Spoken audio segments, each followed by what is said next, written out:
हरे कृष्णा।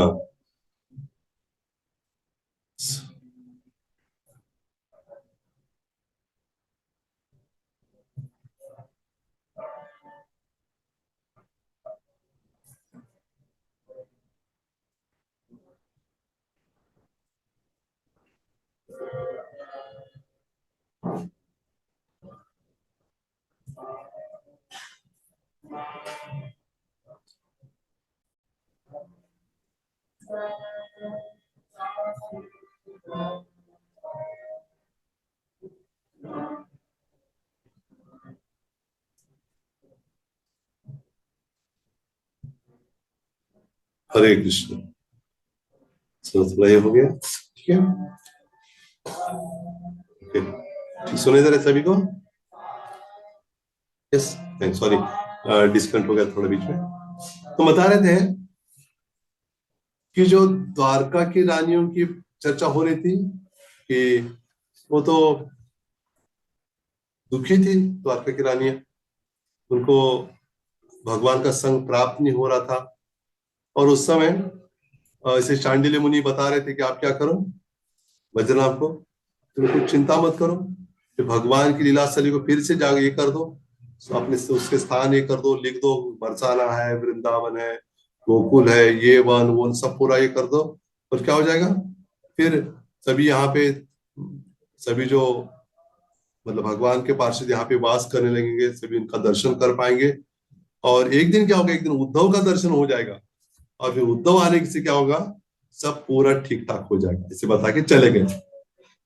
और ऐसे होते होते क्या हो गया, यहाँ पर जो द्वारका की रानियां वो पूछ रही थी, भ्रमण करते करते आ गई। इस बीच में तो ये पूरा परीक्षित महाराज और इन्होंने क्या किया, ब्रजनाम ने सब मथुरा मंडल में हस्तिनापुर से कुछ ब्राह्मण भेजे, कुछ मतलब सेवा के लिए लोगों को भेजा, पूरा मतलब ये ब्रज मंडल भर दिया। फिर कुंड खुदवाए, फिर अलग अलग कुंज है, ये पूरा उसकी स्थापना हो गई। और एक दिन की बात है, जो भगवान श्री कृष्ण की जो 16,000 जो रानियां थी, वो जमुना तट पर भ्रमण कर रही थी, स्नान के लिए गई उधर। और भगवत विरह में हर समय व्याकुल रहती थी, हर समय सोचती थी कृष्ण कब मिलेंगे कब मिलेंगे। और देखा जो यमुना जो है कालिंदी, वो वहां पे कृष्ण के अप्रकट होने के बाद भी बहुत खुश दिख रही, और प्रसन्न क्यों है। उसको पूछा कि क्यों प्रसन्न रहती हो, कारण क्या है, हम तो कृष्ण के विरह में रोती है हर समय, और तुम कैसे खुश रह सकते हो, कारण बताओ। तब उसने कहा कि कृष्ण अपने आत्मा स्वयं में रमान रहते हैं, सभी वो आत्माराम कहलाते हैं। और जो उनकी आत्मा ऐसे राधा रानी है, और मैं क्या करती हूँ, एक विनीत दासी के रूप में मैं श्रीमती राधा रानी की सेवा में हर समय निमग्न रहती हूँ। और इसलिए मुझे कृष्ण के वियोग बिल्कुल मुझे सताता नहीं, हर समय कृष्ण का मैं चिंतन स्मरण करती रहती हूँ। और फिर तुम्हें इस रहस्य का पता नहीं, इसलिए तुम दुखी हो, लेकिन वास्तव में कृष्ण कहीं गए नहीं है, कृष्ण हमारे पास में ही है। लेकिन जैसे तुम अनुभव करोगी, उन्होंने कहा कि उद्धव जी जब बताएं, कथा बताएंगे, तो कथा सुनते सुनते क्या हो जाएगा, तो पता लग जाएगा असलियत क्या है। तो उन्होंने कहा ठीक है। फिर सूत गोस्वामी बता रहे शौनकादि ऋषियों में कि देखिए किस प्रकार सब कार्यकलाप हो रहा था। और बातचीत हो गई, और फिर पहुंच गए गोवर्धन के पास में, या गोवर्धन के तलहटी पे ही जो कुसुम सरोवर है, वहां भी पहुंचकर वहां क्या किया उन्होंने, एक बहुत बड़े उत्सव का आयोजन किया। उत्सव का आयोजन किया, उद्धव और उत्सव, गुरु महाराज बताते थे उद्धव, हाँ, जैसे उत्सव और उद्धव, उत्सव प्रिय उनको। फिर सभी भक्तों को एकत्रित करके वेणु है, वीणा मृदंग करताल बजा के बहुत जोर से कीर्तन करने लगे, जो कालिंदी ने बताया था उनको इस प्रकार से। और फिर शुरू हो गया, कीर्तन करने लगे वहां जाकर।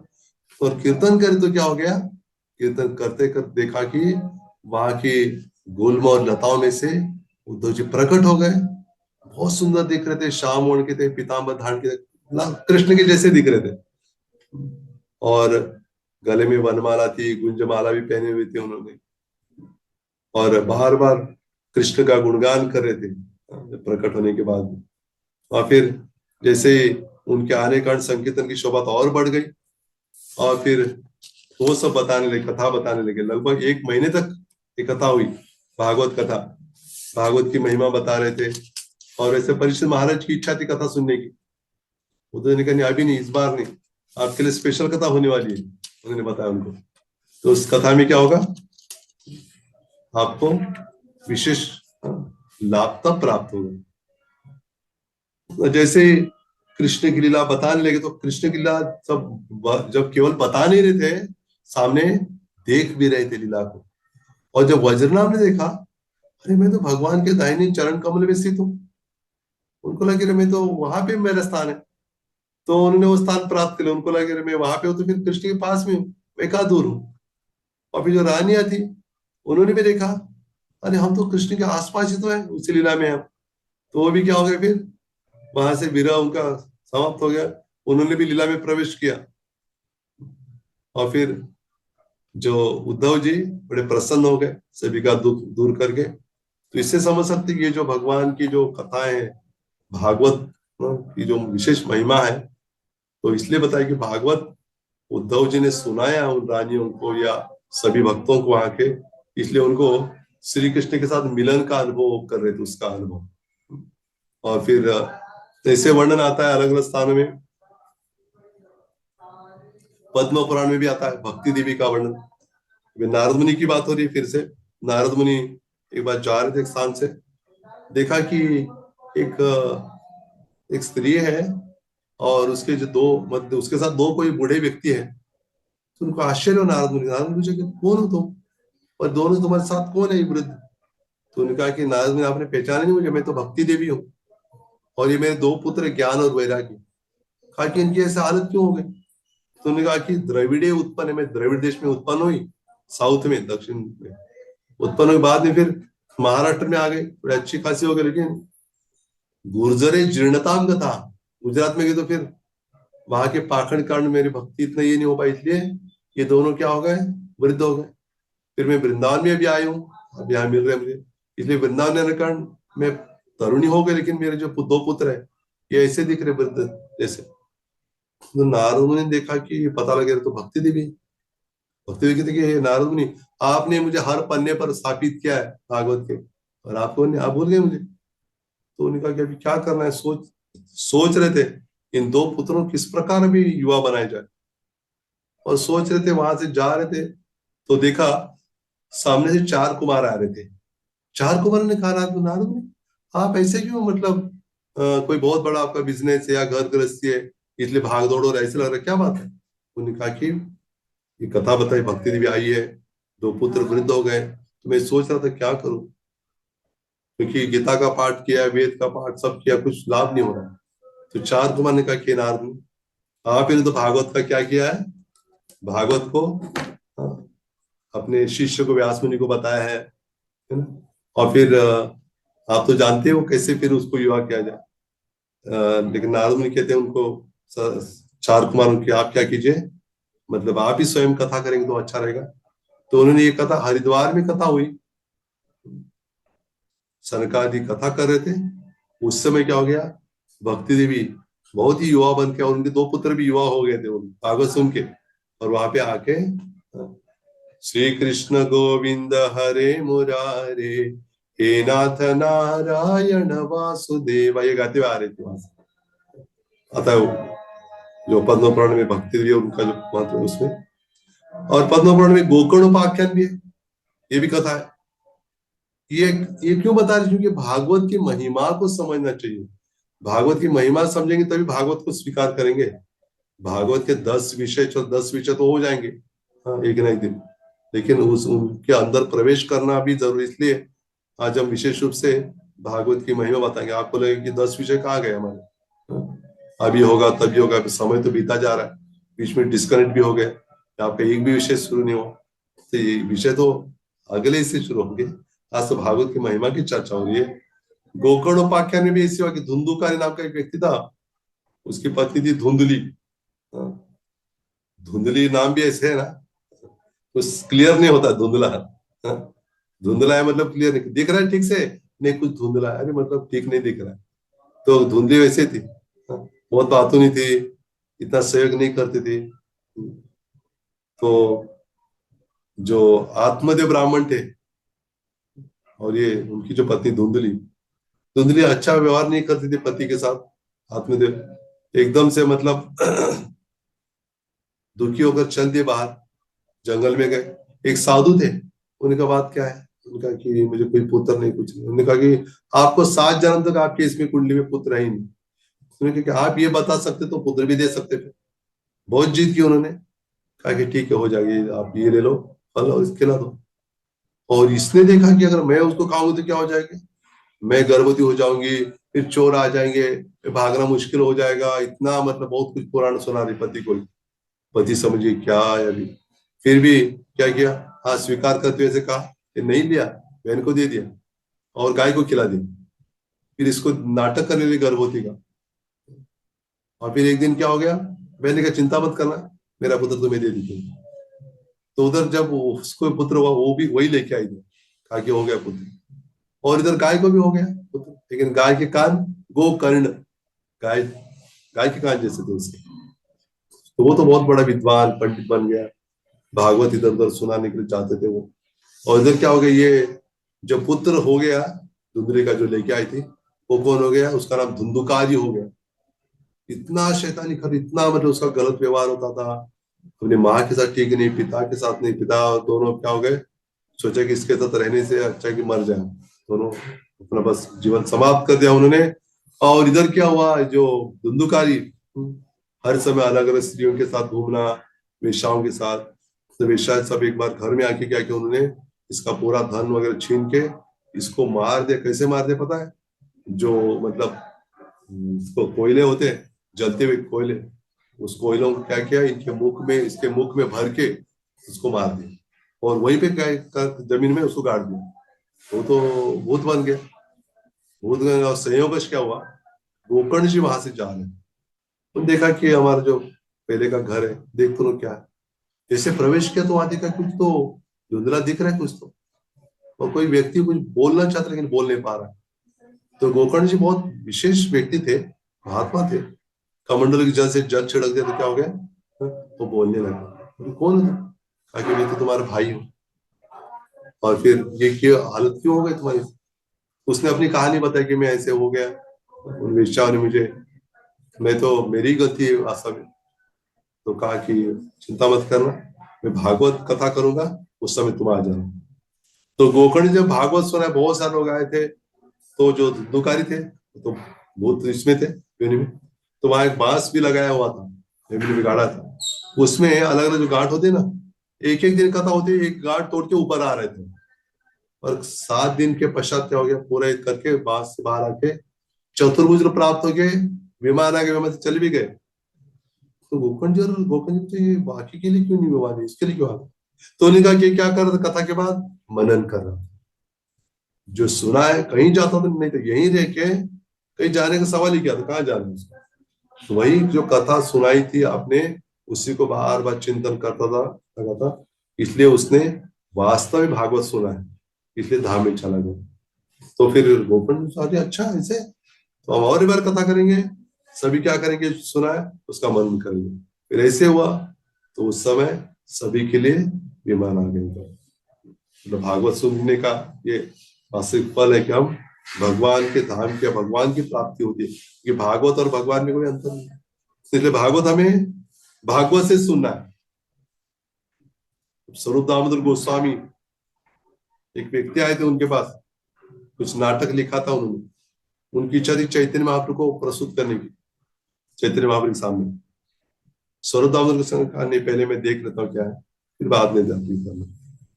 स्वरूप दामोदर गोस्वामी का तो बहुत गलत लिखा है आपने क्या लिखा है, जगन्नाथ ये क्या है, मतलब अचल भगवान है। चैतन्य प्रभु चल भगवान है, मतलब चलते फिरते हैं। इसलिए जगन्नाथ जी की आत्मा मतलब चैतन्य महाप्रभु। कुछ लोग अरे वाह क्या बात है, क्या अच्छा लिखा। सर्वदाम गोस्वामी का कि आपने सब क्या अपराध किया भगवान के चरणों में, क्योंकि चैतन्य प्रभु जगन्नाथ जी की आत्मा नहीं है, दोनों एक ही व्यक्ति है। भगवान और उनकी आत्मा में कोई अंतर नहीं है। आपने बहुत बड़ा अपराध किया है। तब कहा कि अब क्या करो, भागवत पढ़ो गया भागवत स्थाने, भागवत सुनो किनसे, भागवत व्यक्ति भागवत से भागवत सुनो, तभी ठीक होगा। आप जब तक चैतन्य महाप्रभु के अन्याय के संग में नहीं रहोगे, तब तक आप कुछ ना कुछ उल्टा पुल्टा लिखते रहो। तब उन्हें स्वीकार किया, शरण में आए, तब उन्होंने जो लिखा था फिर से अच्छा ये करके फिर महाप्रभु को प्रस्तुत किया था। इसे हम समझ सकते हैं कि भागवत ये सुनना बहुत महत्वपूर्ण और भक्तों के मुख से सुनना है जरूरी है। फिर बाद में जो जैसे बहुत सारी कथाएं आती है। चैतन्य महाप्रभु स्वयं क्या करते पता है? चैतन्य महाप्रभु स्वयं भागवत सुनते थे। किनके मुख से सुनते थे चैतन्य को पता है? चैतन्य किनके मुख से सुनते? गदाधर पंडित, जहाँ तोटा गोपीनाथ स्थान है जगन्नाथपुर में, आप गए थे ना? जगन्नाथपुर में आप नहीं गए तो जाइए एक बार, जाने से पहले सभी तो एक बार तो जाना चाहिए, बार बार नहीं होता। तो फिर जो जगन्नाथ जी के वहां मंदिर के पास में है तोटा गोपीनाथ, वहां पे प्रतिदिन चैतन्य प्रभु जाते थे। वहां जाकर क्या करते थे? वहां भागवत कथा सुनते थे गदाधर पंडित के मुख से। गदाधर पंडित क्या करते थे? उनके पास भागवत कथा लिखा हो, प्रिंटेड तो नहीं होता तो लिखा होता था, वो सुनाते सुनाते आंखों से इतनी अश्रुधारा प्रवाहित होती थी कि जो लिखा लिखा हुआ था वो सब मिट गया। केवल हृदय में जो था उसी को क्या करते थे वो, क्योंकि वो स्वयं नाधारण है गदाधर पंडित। तो चैतन्य महाप्रभु प्रतिदिन सुनते थे उनके मुख से श्रीमद् भागवत। इससे बहुत वर्णन आता है। मतलब जो भागवत ग्रंथ है कोई साधारण ग्रंथ नहीं है। भागवत में पूर्ण रूप से भगवान की और भगवान के भक्तों की चर्चा हुई है, ये हमें समझना चाहिए। और व्यास मुनि का दुख जो था वो इस भागवत कहानी मिट गया। और जो इसमें देखते पुंडरीक विद्यानिधि का प्रसंग आता है, उनके पास गदाधर पंडित गए थे मुकुंद दत्त के साथ, तो उन्होंने, इनके मन में थोड़ा अपराध हो गया गदाधर पंडित के मन। क्यों? पुंडरीक विद्यानिधि जबकि महान वैष्णव थे, फिर भी ऐसे उनका रहन सहन ऐसे था कि वहां पे बहुत सारे, मतलब उनकी सेवा में बहुत सारे लोग थे, पान खा रहे थे पुंडरीक विद्यानिधि और थूक रहे थे बीच बीच में, और पूरे रेशम के वस्त्र पहने हुए थे, उनके वो हीरो के बटन थे। तो ऐसी स्थिति में उनको चामर डलाया जा रहा था। तो गदाधर जी कैसे वैष्णव? मन में संदेह हुआ। मुकुंद समझ गए उनके मन में अपराध हुआ, तो उन्हें भागवत का एक श्लोक का उच्चारण किया। तो श्लोक के कारण क्या हो गया? गदाधर पंडित को असलियत पता लगी। क्या श्लोक कहा उन्होंने? सुखदेव गोस्वामी ने जो पहला श्लोक सुना था ना, 2 श्लोकों में से, गुरुकुल के छात्र वही श्लोक सुना। कौन सा था वो? अहो बखियम स्तन कालकूटम जिघांसया पायदप्य साध्वी लेभे गतिम धातृचिताम ततोन्यम कम वा दयालुम शरणम व्रजेम। कि वो बखी, उसको तो मारने के लिए थे कृष्ण। कृष्ण ने वो देखा नहीं, तो स्तनपान करे तो माँ है मेरी, और कौन दयालु हो सकता है? कहते बस पुंडरीक की तरह अपने वस्त्र फाड़ के नाचने लगे, गाने लगे, हाँ कृष्ण करने लगे। फिर गदाधर पंडित समझ गए ये तो हर वैष्णव अपराध से कैसे मुक्त होंगे? उनसे दीक्षा लेके, दीक्षा उनसे ग्रहण की, मतलब भागवत का श्लोक ही। और जब चैतन्य महाप्रभु नित्यानंद का पहला मिलन जो हुआ, नंदन आचार्य के घर में छिपे हुए थे नित्यानंद, सोचे जब तक चैतन्य महाप्रभु नहीं आएंगे तब तक मैं क्या नहीं करूंगा, तो अपने आप को प्रकट नहीं करूंगा। जोधपुर से वो ज्यादा दूर है नंदनाचार्य का घर। अपने इस्कॉन के मंदिर से गेट से बाहर आते ही लेफ्ट साइड को बाईं ओर कुछ एक पहले ही मंदिर है भाई। तो वहां पे पहले चैतन्य ने भेजा किनको? भेजा अलग लोगों को। एक तो इनको भेजा, श्रीवास ठाकुर और हरिदास ठाकुर दोनों भेजा। श्रीवास पंडित और हरिदास ठाकुर, क्या आप देखो पूरा दिन भर भ्रमण करते लगभग 9 घंटे तलाश के, लेकिन कुछ नहीं हाथ में आया। कहा कि नहीं मिले। महाप्रभु हंसने लगे, कहा कि ऐसे नहीं मिलेंगे, नहीं मुझे जाना पड़ेगा। तो वहां पहुंच गए, देखा बैठे थे और फिर कोई बात ही नहीं कर रहे थे। तब क्या हुआ? इनको इशारा किया श्रीवास ठाकुर को, श्लोक को। तब उन्होंने बरहा पीडम नटवर वो श्लोक कहा और बार बार कहते रहे, बार बार कहते रहे। तब क्या हो गया? फिर वो गाने लगे, नाचने लगे। बहुत विशेष दिला संपन्न हुआ वहां पर। देखिए भागवत के श्लोकों का कितना प्रभाव है। देखिए एक श्लोक से इतना परिवर्तन हो सकता है। तो फिर हम पूरा भागवत ही पढ़ेंगे तो फिर क्या होगा? ये भागवत बहुत महत्वपूर्ण है। तो ऐसे बहुत सारे प्रसंग है भागवत में या फिर अन्य स्थानों में भागवत के द्वारा। शिव जी भी आकृष्ट हो गए थे भागवत के द्वारा। जो हंस वाहन नाम का स्थान है मायापुर में, जब मायापुर की परिक्रमा होती है, नवदीप परिक्रमा, तो उस समय हंस वाहन नाम का स्थान आता है। तो उस हंस वाहन जो स्थान है, वहां पे क्या होता है, वहां शिव जी आते हैं कथा सुनने के लिए। वहां कथा हो रही है, तो फिर देखते हैं कि यहाँ कथा हो रही है, चैतन्य भागवत कथा हुई। चैतन्य भागवत मतलब भागवत ही है, अलग नहीं। तो फिर वो सुनने के लिए शिव जी क्या करते, पहले अपने नंदी पे सवार होते, देखते नंदी से पहुंचेंगे तो पता नहीं कब पहुंचेंगे। तो अपने पिता से पूछते, can I take your vehicle, आपको वहां लेके जा सकता हूँ? तो पिताजी का ले सकते बैठ के, तो लेके आ गए हंस वाहन पर। तो आ गए तो कथा शुरू हो ही रही थी, तो कथा का लाभ उठाया। वो हंस वाहन पे बैठ के आए थे, इसलिए क्या हो गया, उस स्थान का नाम हंस वाहन हो गया। तभी वह देख सकते हैं कि वहां जो विग्रह है वो हंस वाहन है, छोटा है, और उसमें शिव जी वहां पे है। और हम देख सकते हैं कि वो जो शिला के रूप में है, तो वहां जल में रहते ज्यादा समय तक। शिव जी भगवान की मतलब कथा सुने इतने तीव्र इच्छुक थे, इतनी मतलब भगवान के विरह के कारण अग्नि से जल रहे थे, विरह के कारण, इसलिए उनको ठंडा करने के लिए जल में रखा जाता है। इसलिए शिव जी के ऊपर हर समय जल क्यों प्रवाहित किया जाता है, क्यों डालते जल, कारण क्या है, ठंडक मिल जाए। लोगों को पता नहीं इस बात का, है ना? कृष्ण को देखने के लिए या उनके बारे में सुनने के लिए इतने लालायित थे शिव जी, इसलिए वहां पे जल की धारा हर समय उनके ऊपर डाली जाती है। फिर सनातन गोस्वामी का भी बताया, सनातन गोस्वामी वहां पाठ करते थे। जो ब्रजमंडल में जो मानसी गंगा है, जो गोवर्धन में, वहां एक स्थान है, आपने सुना होगा। तो उस स्थान में सनातन गोस्वामी, वहां शिव जी का भी स्थान है। शिव जी क्या करते पता, वहां शिव जी, शिव जी वहां पर मतलब ये जो सनातन गोस्वामी भागवत सब लिखते लिखते थे, और जब क्या करे तो वहां क्या हुआ कि शिव जी को बड़ा आनंद आता था, हाँ, इनको देखे कथा कर रहे हैं, ये कर रहे हैं। तो वहां चक्लेश्वर महादेव स्थान है, वो है चक्रेश्वर है, चक्लेश्वर महादेव।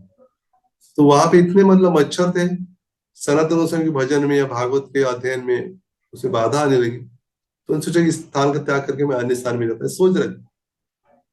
शिव जी को पता लगा नहीं सनातन जा रहे हैं यहाँ से, तो क्या क्या पता उन्होंने, सनातन उसने कहा कि नहीं आप मत जाइए बाबा, अभी ही रुकिए। उनके यहाँ बहुत मच्छर है, मुझे यहाँ पे कोई दिक्कत हो रही है। तो उन्होंने कहा कि नहीं, आज से यहाँ पर एक भी मच्छर नहीं आएगा। उन्होंने कहा, और वास्तव में वहां बिल्कुल मच्छर नहीं आते कभी, क्योंकि अभी भी कथा चल रही है। सनातन सब क्या कर रहे हैं, श्रीमद भागवत का लाभ उठा रहे हैं। और ये श्रील प्रभुपाद भी भागवतम जो लिखा, आपको पता है कि भारत से बाहर जाते समय प्रभुपाद जी ने कौन से बुक्स लिए पता है?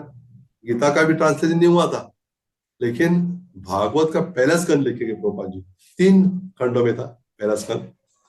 तो सबसे पहले प्रभुपाद भागवत लेके गए, और सबसे पहला बुक डिक्शन जो किया प्रभुपाद जी ने, वो भागवत का ही किया। कहाँ पे किया? उसी जहाज पे ही किया। तो वहीं पे जो कैप्टन थे उनको दिया उन पहला भागवत फर्स्ट। तो श्रील प्रभुपाद भागवत को जब लिखते थे, ये करते थे, प्रभुपाद जी विशेष रूप से, आपने अगर देखा होगा वीडियो को, अंत समय में भी प्रभुपाद जी ने क्या किया है, उस भागवत को मतलब क्या करते थे, भागवत का ट्रांसलेशन कर रहे थे, बता रहे थे किस प्रकार श्रीमद् भागवतम की महिमा है। तो भागवत के बारे में श्लोकों का तात्पर्य प्रभुपाद जी बता रहे थे उस समय में। और जो चतुश्लोकी भागवत भी कहा उन्होंने भगवान ने ब्रह्मा जी को, फिर ब्रह्मा जी ने भी उसको नारद मुनि को, नारद मुनि व्यास को, ऐसे परंपरा से क्या चतुश्लोकी भागवत, भागवत में दूसरे स्कंद में ही है। भागवत के दूसरे स्कंद के 9वें अध्याय में चतुश्लोकी भागवत आता है। और फिर श्रीमद् भागवतम के 10वें अध्याय में आता है, तुरंत ही चतुश्लोकी होते ही तुरंत 10वें अध्याय के पहले श्लोक से लेकर भागवत के 10 विषय, इसकी भी चर्चा वहां पे होती है। और फिर जो भागवत जो अभी आप स्क्रीन पे देख रहे हो, यहाँ पर स्क्रीन पे या 3 बातें बताई हुई है, आप देख रहे हो तो समझ सकते हो। 3 बातें बताई है, क्या है वो 3 बातें? एक तो है कि यहाँ पे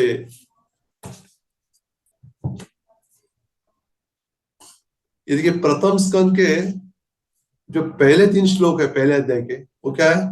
मंगलाचरण, वस्तु निर्देश और आशीर्वाद।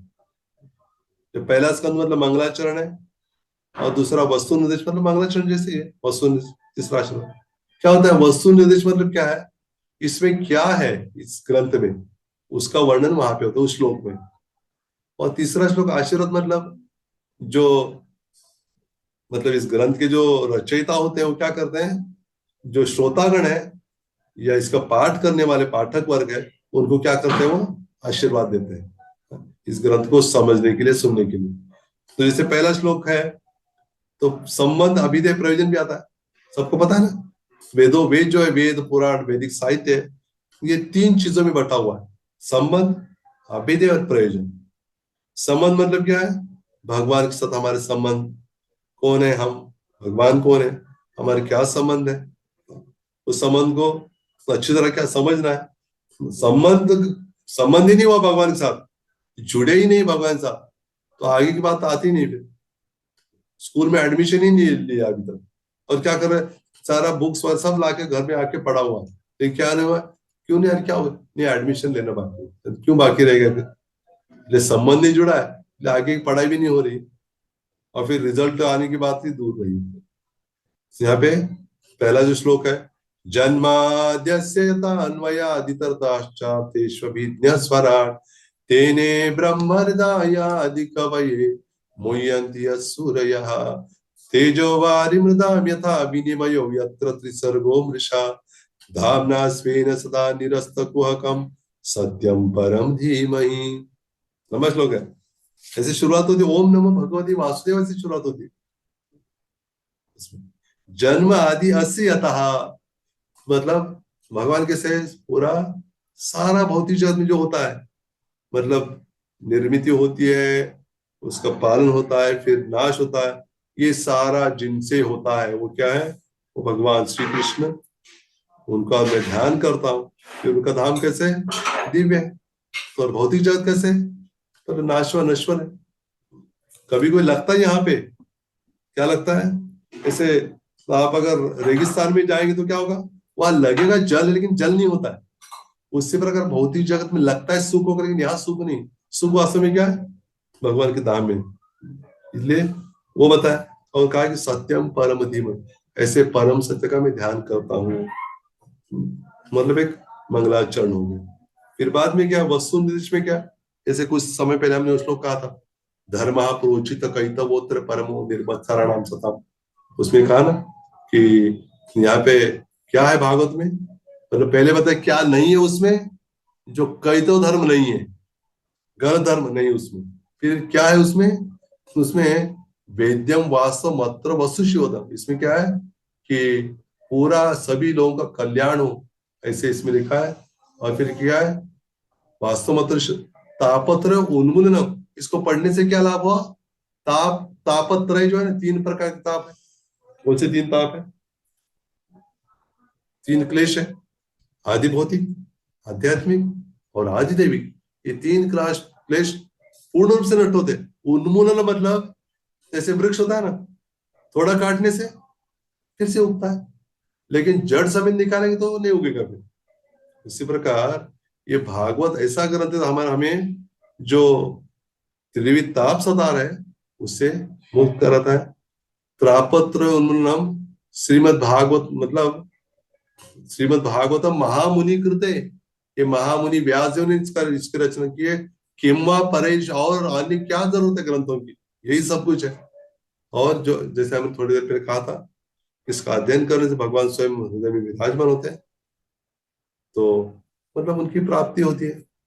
और तीसरे जो श्लोक में क्या लिखा है व्यास मुनि ने, निगम कल्प तरोर्गलितम फलम शुक मुखाद अमृत द्रव संयुतम पिबत भागवतम रसमालयम मोहरहो रसिका भुवि भावुकः। कहते हैं कि आप क्या करो, हे भक्तों, हे सज्जनों, आप इसको, इसका ऐसा कीजिए कि इसका आप पान कीजिए। ये कैसे ग्रंथ है, ये ग्रंथ है कि ये पूर्ण रूप से निगम कल्पतरु, निगम मतलब वेद, कल्पतरु और गलित मतलब जो वेद रूपी कल्पवृक्ष है, उस पर ये लगा हुआ पका हुआ फल है। इसमें गुठली भी नहीं है, इसमें ऊपर छिलका भी नहीं है, केवल रस ही रस है। गलितम फलम शुक मुखाद अमृत द्रव, म्हणजे सुखदेव गोस्वामी से मुख से आया है। जैसे कोई फल होता है, पौधे ने अगर चोंच लगाए तो फल मीठा होता है वो, उसी प्रकार सुखदेव गोस्वामी रूपी जो तोता है उनके मुख से प्रकट हो, इसलिए टेस्टी है ये पहले से, और भी टेस्टी हो गया है, और भी स्वादिष्ट हुआ है। तो फिर निगम कल्पतरोर्गलितम फलम शुक मुखाद अमृत द्रव स्निग्धम पिबत भागवतम, आप पियो, मतलब आशीर्वाद दे रहे, आप पियो। कैसे? श्रीमद पिबत भागवतम रसमालयम, इस शब्द के दो अर्थ है। रसमालय मतलब क्या है? हमको रसमलाई पता है सबको, रसमालयम क्यों कहा है?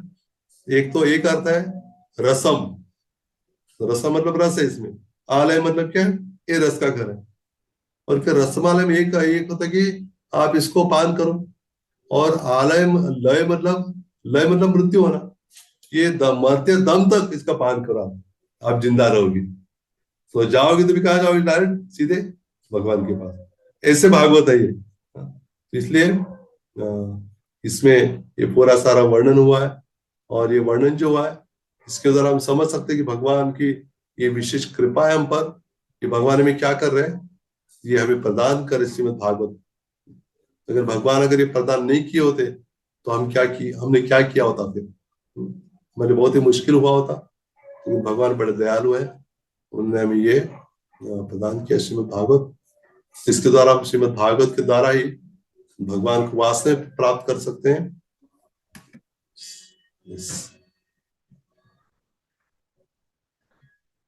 तो आपके मन में कुछ प्रश्न है, शंका है? क्योंकि हम अगले जो बुधवार, हो सकता है पता नहीं आने वाले बुधवार को क्लास होगा कि नहीं, क्योंकि मुझे वहां जाना है मायापुर ILS सेमिनार के लिए। तो संभावना है कि क्लास नहीं होगा, और फिर उसके बाद के बुधवार में होगा। तब हम श्रीमद् भागवतम के वैसे जो 10 विषय है उसको थोड़ा सा मैं टच कर देता हूँ, जिससे आपको तो पता ही है वैसे भी, फिर भी मैं इसे थोड़ा बता देता हूँ। भागवतम के 10 विषय जो है वो श्लोक ऐसे है: अत्र सर्गो विसर्गश्च स्थानम पोषणम ऊतयः मनमंत्रेशानुकथा निरोधो मुक्तिर आश्रयः, ऐसे श्लोक है। तो उसका एक एक करके मैं थोड़ा सा बताता हूँ आपको। जो बताया मैंने अभी कि अत्र सर्गो विसर्गश्च, अत्र मतलब यहाँ पे, क्या है यहाँ पे? यहाँ पर मतलब श्रीमद् भागवत में एक तो क्या अत्र सर्ग है, स्वर्ग अलग है। सर्ग मतलब क्या है? भगवान ने की हुई सृष्टि। विसर्ग मतलब ब्रह्मा जी ने जो सृष्टि की उस वो विसर्ग है। अंतर स्वर्ग विसर्ग। फिर स्थानम, स्थानम मतलब लोक, अलग अलग लोक है ना, 14 लोक है, अधलोक, मध्यलोक, ऊर्ध्वलोक। फिर उसमें भी फिर पृथ्वी है, स्वर्ग लोक है, जल लोक, तपलोक, नीचे अतल, वितल, तलातल, सुतल, पाताल, वो है। और फिर पोषण मतलब पोषण संरक्षण भगवान का। और फिर ऊतया, ऊतया मतलब सृष्टि करने की प्रेरणा, या कर्म की क्या है? कर्म करने की प्रेरणा।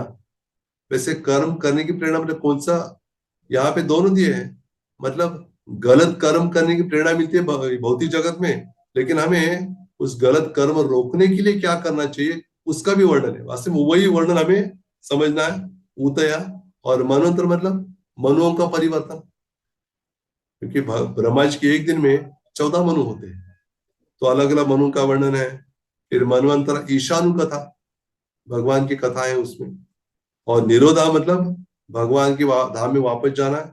और मुक्ति मतलब मुक्ति, ये मुक्ति का वर्णन अलग है। लोगों को मुक्ति मतलब क्या है लगता है? आत्मा परमात्मा का मिलन, या निर्गुण निराकार में प्रवेश करना, वो मुक्ति नहीं। मुक्ति क्या है? सुखदेव स्वयं कहते हैं मुक्ति हित्वा अन्यथा रूपम स्वरूपेण व्यवस्थिति, तो अपने स्वरूप में स्थित होना, यही वास्तविक मुक्ति है। इसका वर्णन क्या है? फिर बाद में मुक्ति होने के बाद अंतिम जो है आश्रय, मतलब आश्रय, कृष्ण ही हमारे एकमात्र आश्रय है। तो ये सब 10 विषय है भागवत में। तो इनकी अगर हम इनको समझेंगे अच्छी तरह से, तो वास्तव में श्रीमद् भागवत को अच्छी तरह से इसका हम क्या कर सकते हैं, भगवान की प्रसन्नता के लिए या उनकी और अधिक अच्छी तरह सेवा करने के लिए इसका उपयोग हम कर सकते हैं। हरे कृष्ण।